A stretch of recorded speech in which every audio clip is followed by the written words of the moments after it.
Gas, lihat anak saya. Dia ngomong sama siapa? Kalau dia jahat, Mama nggak mau ya lihat kamu temenan kayak gini ya.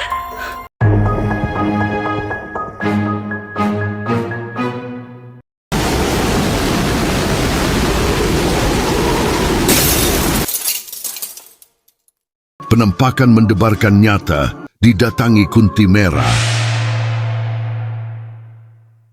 Laporan ini membawa kita ke sebuah rumah di sudut kota yang tampak biasa. Tidak ada yang mencolok dari bangunan tersebut. Tidak ada riwayat panjang tentang gangguan gaib.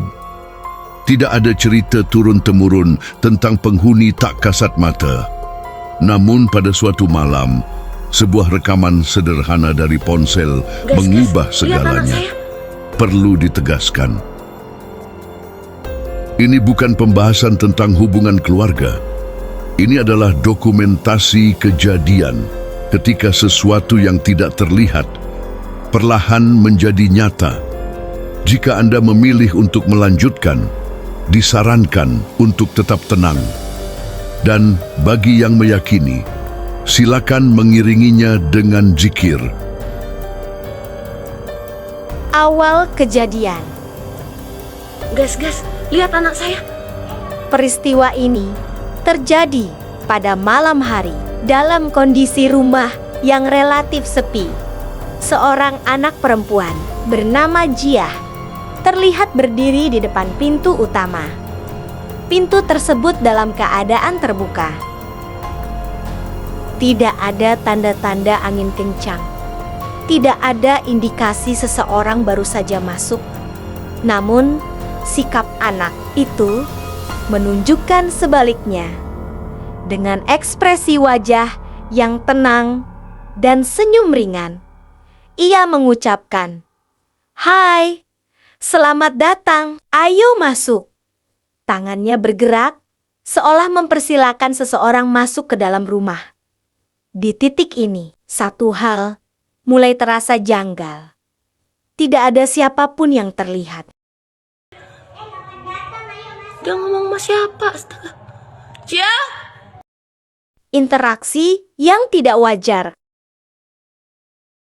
Dari lantai 2, sang ibu menyaksikan kejadian tersebut. Reaksinya awalnya adalah kebingungan. Namun secara naluriah, ia mulai merekam menggunakan ponselnya. Dalam rekaman itu, terdengar suaranya. Dia ngomong sama siapa? Ia kemudian mencoba berinteraksi langsung. "Jiah, kamu ngobrol sama siapa?" Jawaban yang diberikan sangat sederhana. "Sama teman." Namun situasi berkembang cepat, menjadi lebih tidak wajar. Anak itu kembali berbicara. "Masuk, jangan dorong-dorong." Kalimat ini memicu respons langsung dari ibunya. Cia? Kamu ngobrol sama siapa, Nak? Ini sama teman. Aduh, jangan dorong-dorong. "Siapa yang dorong kamu?" Namun, sang anak tetap pada keyakinannya. "Ini teman Dede."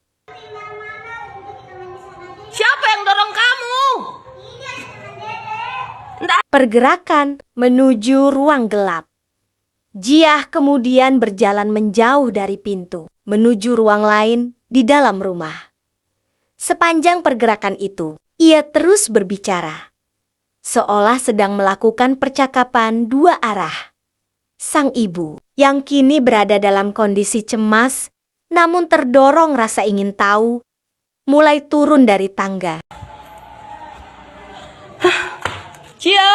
Dalam rekaman terdengar, dia gandengan sama siapa. Langkahnya berhenti ketika ia mencapai ruang tamu. Ruangan tersebut dalam kondisi gelap. Hanya cahaya dari ponsel yang menjadi sumber penerangan. Momen penampakan. Kamu ngomong sama siapa? Yang kamu gandeng siapa tadi? Astagfirullah. Saat kamera diarahkan ke arah anaknya, terdapat perubahan visual yang signifikan. Awalnya hanya berupa bayangan samar. Namun, dalam beberapa detik, bentuk itu menjadi lebih jelas. La haula wala quwata. Innalillahi wa inna ilaihi raji'un. Bentuk itu menjadi lebih jelas. Sosok tersebut terlihat duduk di atas sofa. Ciri-ciri yang terekam antara lain mengenakan jubah berwarna merah, kepala tertunduk, rambut panjang menutupi seluruh wajah, tidak menunjukkan gerakan tubuh bagian atas. Reaksi sang ibu langsung berubah drastis. Ia mulai melafalkan doa dengan suara bergetar. Astagfirullah, la haula, wala quwata, illa billah. Kamu bilang ini temanmu, Dede? Iya, dia baik kok. Anomali visual dan fisik. Pada titik ini, terjadi gangguan pada kamera. Gambar menjadi buram secara tidak normal, namun beberapa elemen tetap terlihat jelas, terutama bagian kaki dari sosok tersebut. Kaki itu bergerak perlahan, mengayun, namun terdapat satu kejanggalan utama. Kaki tersebut tidak menyentuh lantai. La quwata. Innalillahi wa inna ilaihi raji'un. Kamu bilang ini temanmu, Dede? Iya, dia baik kok. Langsung blur ini kamera mama lo. Upaya interaksi. Sang ibu, meskipun dalam kondisi takut, mencoba berkomunikasi. Kamu bilang, ini temanmu? Anak itu menjawab, iya, dia baik. Ketika ditanya mengenai nama, anak itu menjawab, Clara. Nama tersebut kemudian menjadi satu-satunya identitas dari sosok tersebut. Kamu bilang ini temanmu, Dede? Iya, dia baik kok. Kesini sayang. Kenapa kamu? Kenalan dulu, dia baik kok, gak jahat. Kontak fisik. Dalam salah satu momen paling krusial dalam rekaman, sang ibu mencoba melakukan kontak. Langsung, ia mengulurkan tangan dan berkata, "Halo, Clara." Saat tangannya menyentuh tangan sosok itu, terjadi kejadian yang tidak dapat dijelaskan secara logis. Dia baik kok, gak jahat. Serius kamu? Iya, masih. Kalau dia jahat, mama tidak mau ya lihat kamu temenan kayak gini ya. Udah senang, dia baik, gak jahat. Siapa namanya? Lara. Beneran ini? Iya. Telapak tangan sosok tersebut terlepas, jatuh ke tangan sang ibu. Halo, Clara.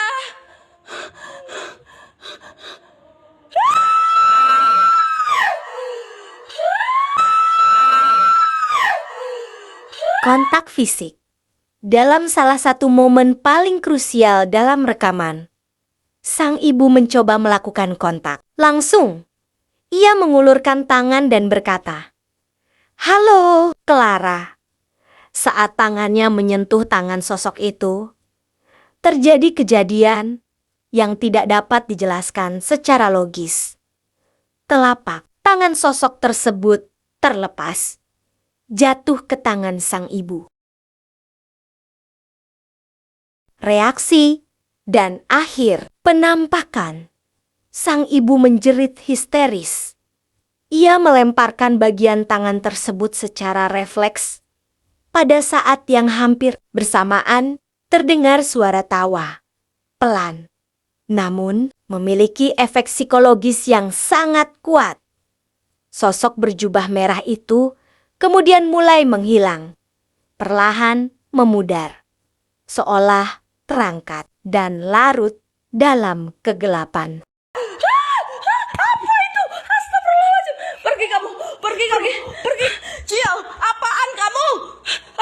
Ayo. Nggak usah kenalan-kenalan kayak gitu lagi ya. Mama nggak mau, Cio ya. Dalam hitungan detik, tidak ada apapun yang tersisa. Cio, Kondisi setelah kejadian, kamera kembali normal, kenalan kayak gitu. ruangan kembali kosong. Mau, Cio ya. Tidak ada tanda keberadaan sosok tersebut. Namun anak itu tetap berdiri dengan ekspresi biasa, bahkan menunjukkan reaksi yang tidak terduga. Dia pergi. Peristiwa seperti ini, dalam banyak laporan serupa, bukanlah kejadian yang berdiri sendiri.